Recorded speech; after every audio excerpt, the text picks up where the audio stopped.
Back at you. All right, so we have a Mercedes in here. We have a fault code P052E. It's pertaining to the crankcase ventilation. It's a failure in that system.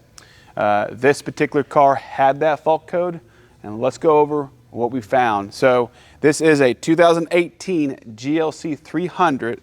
It's got the 274 engine, which is a 2.0 turbocharged liter engine. It's an X253 chassis. And what we looked at was any pressure. We see any pressure, you pull the cap off and all that stuff. Well, on this code, it's pretty straightforward. There's a pressure sensor built onto it. I'm going to show you what it looks like actually. Here's the part number for this engine, okay?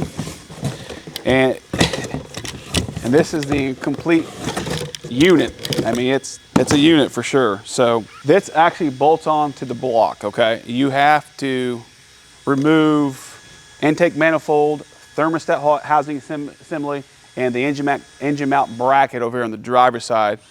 And this goes directly to the block there.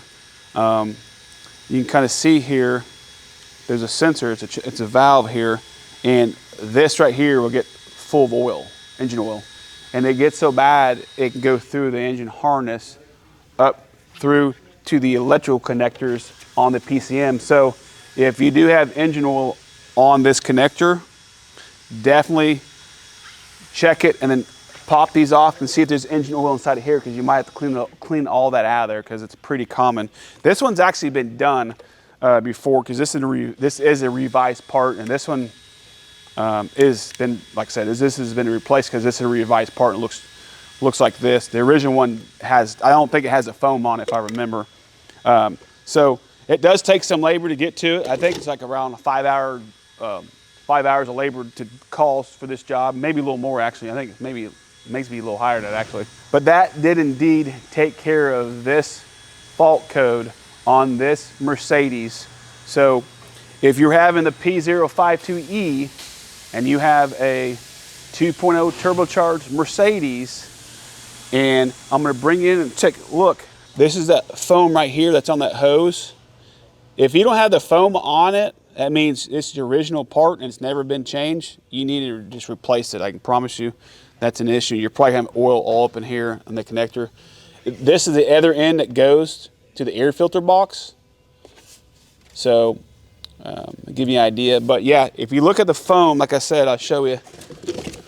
Usually the ones that have been updated have foam on it. If you don't even have foam on it, then it's never been done. It's original, and most likely it's your problem. Every time we've had this code, we've always had a faulty pressure sensor on this, and like this one here, even though it's been done before, if you look inside of it, you'll see, I don't know if it'll show up, there's engine oil bleeding through the terminals right there. And that's what we see every time. It's a very, very common failure. Oil bleeds through that sensor.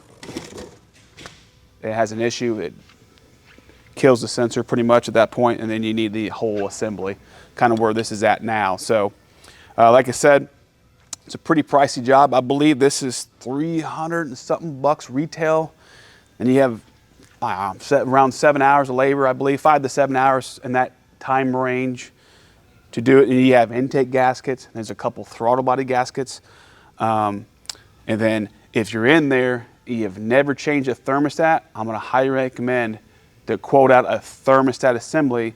If you're a shop or if you're a DIYer, buy a new thermostat assembly with it, because at the end of that thermostat goes into the block there, or maybe in the head, I can't remember, but it goes into, I think it's the block.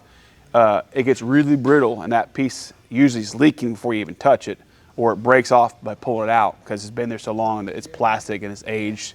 So that's a tip for you. Quote out a thermostat, the gaskets, and that whole piece right there.